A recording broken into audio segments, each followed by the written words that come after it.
Often do you hear people say that being in prison is a horrid nightmare, but none speak of the hell that awaits upon being released. If only it was as simple as walking out the door. Relationships have been harmed, families broken, jobs lost, and living situations have changed. Why is leaving prison more stressful than being convicted? If I could turn back time, I'd never would have done the crime. From arrest to release, my parents have parted ways, and my dad had a new family that even had its own TV show. My mom was left with a shattered heart, and my options after prison were limited. Life suddenly became a game that was impossible to beat. To them, I was nothing more than a felon, a nameless, unwanted baggage to society. Luckily, I had guidance. Brandon, my parole officer, seemed to be nice. He told me that people would never want to employ felons, but there was a way to earn money and help support my mom. I could travel across the Hoenn region and earn money by beating trainers in a Nuzlocke. I didn't know what a Nuzlocke was, but he told me that it was a concept originating from Kanto, and that it was the most profitable job that even I could do. The only issue was, I needed a Pokemon to do it, and as it turned out, no one wanted to give one to a felon.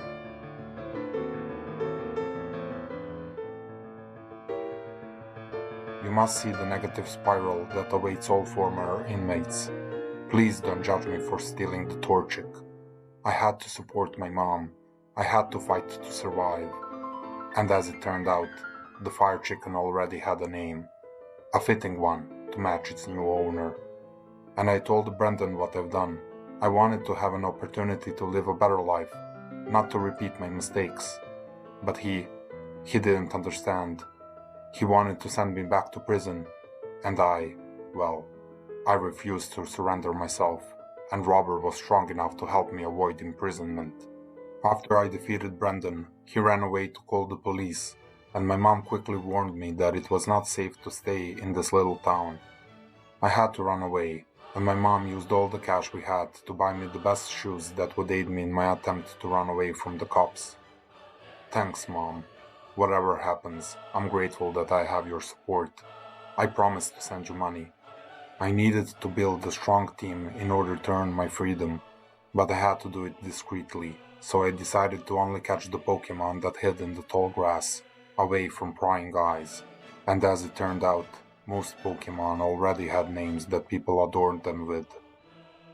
It seemed that I was not the only one stigmatized. My Pokemon and I already had labels that seemed impossible to shake off.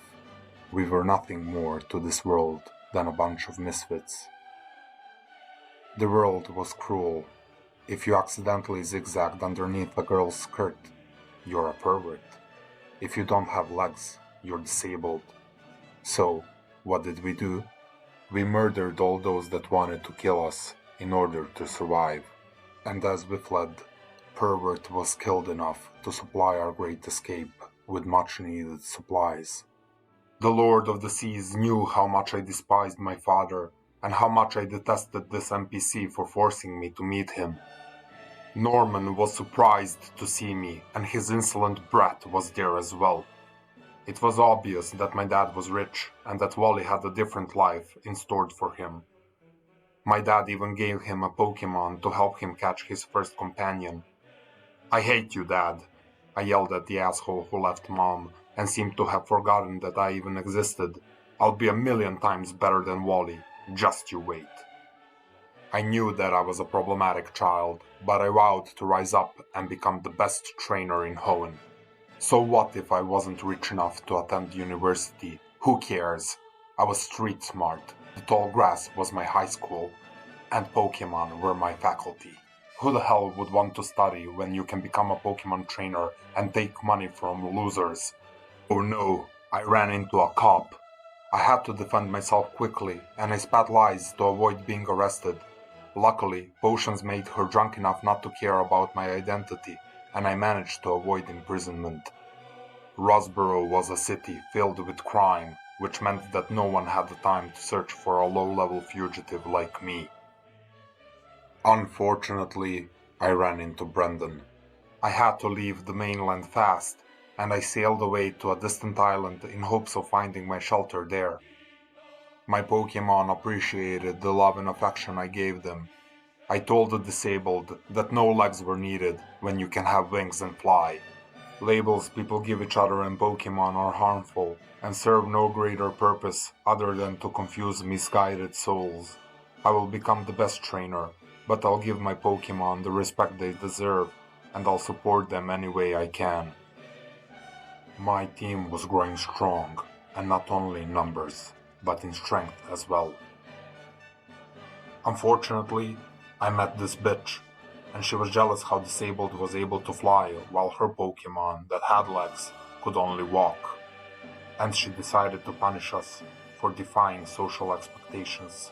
We were furious that Disabled was sent to jail, and we made too much of a fuss about it that cops came to investigate what was going on. And my loyal Tailo, a bird soaring towards new heights, blew our problems away. We fled from the island, hoping to break Disabled out of jail and give my Dustox the freedom it deserves.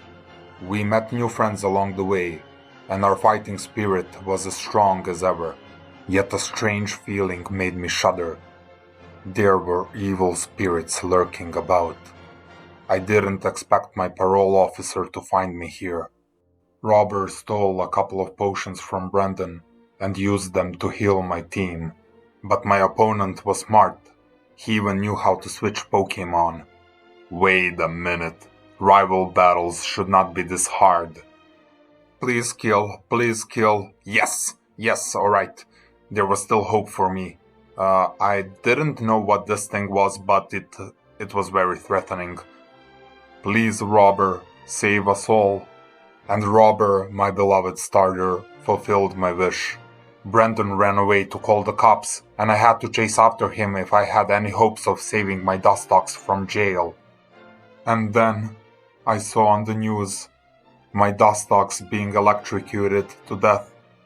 I didn't know that in Nuzlocke, if you lose a battle, it means you die. Who the hell came up with this sick concept?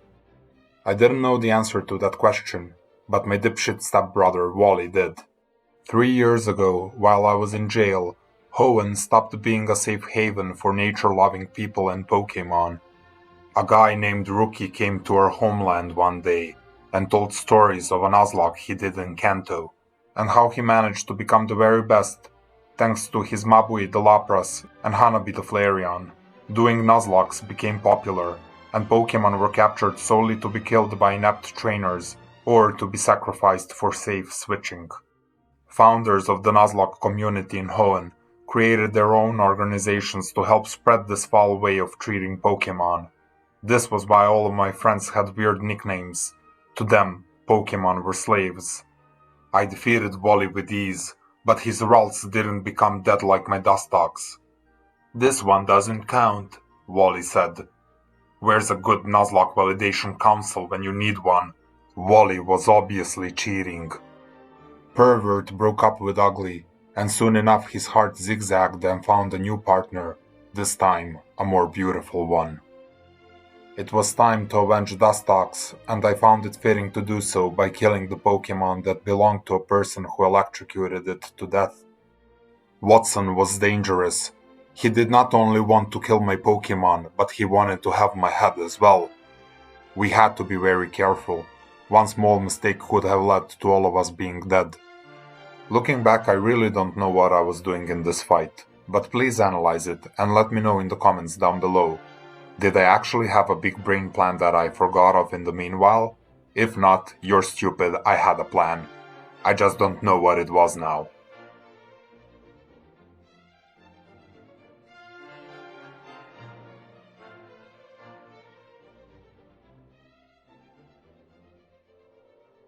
Anyhow, we're moving on. My Pokemon were strong.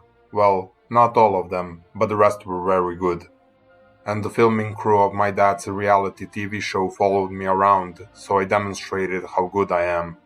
and I used the opportunity to tell all felons that they could rise up and become something better, and that they should not be shackled by what people think of them.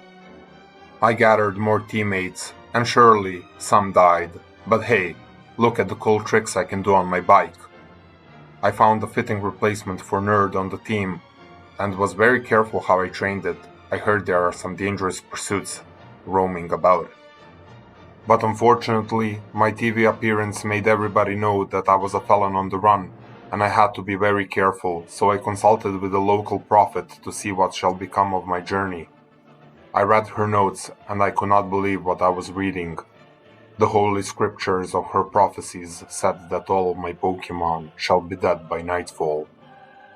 I refused to believe that her prophecies had any truth to them, so I challenged the Nuzlocke community itself. If I could beat Team Hanabi and Team Mabui in battle, it means that no Nuzlockes would exist in Hoenn and that none of my Pokemon would die. I challenged Maxi to a battle, and we were both very intimidating, and were ready to give it our all in this fight. Robert defeated my Deanna with ease, but his next Pokemon was strange. I didn't know what it was. Crap, I should have known it was a ground type. It even has some weird dirt on its back. I had to trust my reliable problem to take care of this thing, but unfortunately, it died as well. I was in trouble. I lost two of my best Pokemon to a single camel. I was not a good Pokemon trainer. Species, please help me. Sadly, it was not ready to fill in Robbers and Problem's shoes, so I had to send in Bodox to finish the job. After spamming a couple of potions, I managed to defeat Maxi, but then Archie came. And I don't know why, Archie took pity on me and didn't challenge me to a battle.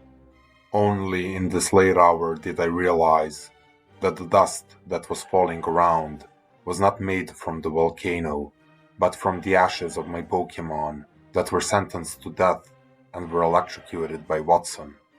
Now, more than ever, it was important to continue and free all of the Pokemon from Nuzlocke. We reassembled our team and were met with the most devastating battle of them all. Flannery raped us for 13 fucking minutes. It was horrible. What happened in that battle is something that I want to erase from my memory forever. You have not died for nothing. I promise to emerge victorious. Allow me to introduce you to my new team. We had Freak, the Breloom, Dork, the Camel, Wuhan, the Sandslash, Bozo, the Clown, and two more Pokemon. After a long period of training, we were ready to defeat my father. He was to blame for all of this. Had I had his support, my life would not have turned out as it did. He had brute force, but I had leech seed and potions. I wanted to finish off his lacking fast with counter, but Norman had other plans. I'm starting to get a feeling that it's better not to think or plan in this game. Norman had potions as well, and luckily his Pokemon hit every other turn. I tried counter once again, but life had other plans. Soon enough, Leech Seed finished the job. Two more Pokemon remained. My father was serious about killing my Pokemon, so we countered with measured enthusiasm. Freak almost died, but his ability managed to poison the opponent. We are going to win this, father. You're nothing more than a pathetic person that lives off of reality TV shows. Mom and I don't need you. Suffer in your ignorance, you asshole. The rules were simple. Either you like to battle or you like to support my journey. One might find themselves thinking that my team was a wreck, but we were managing and surviving, and that was all that was important. Besides, there were a lot of useful Pokemon to include in my roster. I haven't explored the whole region yet. In all honesty, I did not expect this to happen, but luckily enough I found a new electric type. Unfortunately enough, I used my TM on Magnemite. Life was unfair, especially if you were stupid. I didn't scold myself much for my mistakes. It was important that Lady Luck was on my side when it truly mattered, and that Bozo became even more dangerous. After telling Brendan to fuck off, Dork evolved, I was a little bit confused what to do, and I caught Kecleon. I was ready to face the baddest cop in town, Winona. Even I heard of her, and I don't know much about Hoenn. I need to do my best in this battle, or this girl will annihilate me. Pugface marked Swallow to render its double team meaningless, and I used the time to increase my attack. Her next Pokemon was dangerous, since it knew Earthquake, so I had Bozo finish it off quickly. Following the demise of Winona's ace, I had no issues dealing with the rest of her team. I wish Mom could have seen me battle. I think I performed really well today. I fear that I'm not doing a good job explaining how tough it is to be a felon. What was the crime I was sentenced for is not important. I did the time. I should be able to live normally afterwards. If you still don't understand how hard it is to bring yourself up after being released from jail, just imagine it to be like fighting this Milotic. Annoying and fucking long and tedious. So what if I was in jail? It doesn't mean that I'm selling drugs to children. But you don't care about me, do you? All you care about are Nuzlocks. So look, I have a nice bike. Look, I defeated Brendan. Look how great I was against Tate and Liza. I was unrivaled. Well, I wasn't unrivaled, but fuck you. I will defeat this Nuzlocke. I know you're a bunch of cancer balls and fake people that just want to see my Pokemon die. Dork died because I thought that my opponent was a fire type, despite having ground in its fucking name. Don't you dare laugh at me. Most of you pussies would probably use a Master Ball in this situation. Anyways, I managed to defeat Wallace, but while I was doing that, Fake died during a save switch. When you're a Pokemon that lives on the Victory Road, your options are limited. You can either be captured and live hoping that you'll not be used as death fodder, or you can get killed as trainers desperately grind for XP. Victory Road was winding and troublesome. It seemed like it had no end. Just to get out of this cave, I needed 3 Pokemon that were HM slaves, meaning that effectively my team was cut in half. Little did I know that my Victory Road experience was about to become a nightmare. I lost not 1 Pokemon, but 2, and Wally came to make sure that I lose more. The Nuzlocke was about to end for one of us, and all that I could think about was whether Wally's Pokemon really knew all of the HMs needed to go through the Victory Road. After 8 minutes of battling, Wuhan died, and after 10 more minutes, I managed to defeat Wally. His Nuzlocke ended, and I survived Victory Road, but at what cost? If you haven't realized by now, I'm doing a blind Nuzlocke, meaning that I don't know the Pokemon my enemies would be using, but only their type. So given the limited information I had at my disposal, the following team is the best that I could create at the moment.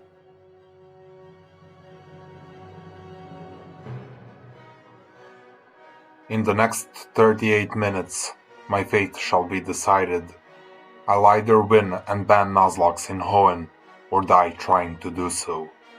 Sydney and I both sent out my Tiana to intimidate each other, but I quickly switched in to my next Pokemon.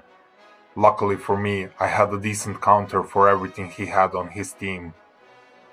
Next was Phoebe, and Pugface easily defeated her first Pokemon, but the second one knew Earthquake and killed my electric type. This was a devastating loss, considering that Pugface was one of the Pokemon I needed for later matchups. I was hoping to bite my way to victory, but her Pokemon knew Psychic, so I switched in Pokemon and healed my team, while my Mightyena tanked attacks that weren't effective or didn't do any damage to it. It took me a long time, but I managed to defeat Phoebe as well. The next battle really scared me, considering that most of my team was weak to ice types. I started the battle with Drug Dealer because he could burn her Pokemon, but unfortunately, Murderer missed his Hyper Beam and was struck down by hail. Bozo was able to live long enough and watch her Glalie go down to a burn. Drag really shined in this battle, and he was able to take down 2 Celios before Walrein came out and killed him. My team was in bad shape, and I didn't know how to defeat her strongest Pokemon. And then Glacia decided to stop fucking around, and she used Sheer Cold. Trashcan was very brave, and he used Protect and Fly in order to PP stall Glacia's Walrein. I managed to heal Bozo in the meanwhile, so I sent it out to try and defeat this monster using some other tricks. My Crobat fought valiantly, and he even managed to poison the opponent.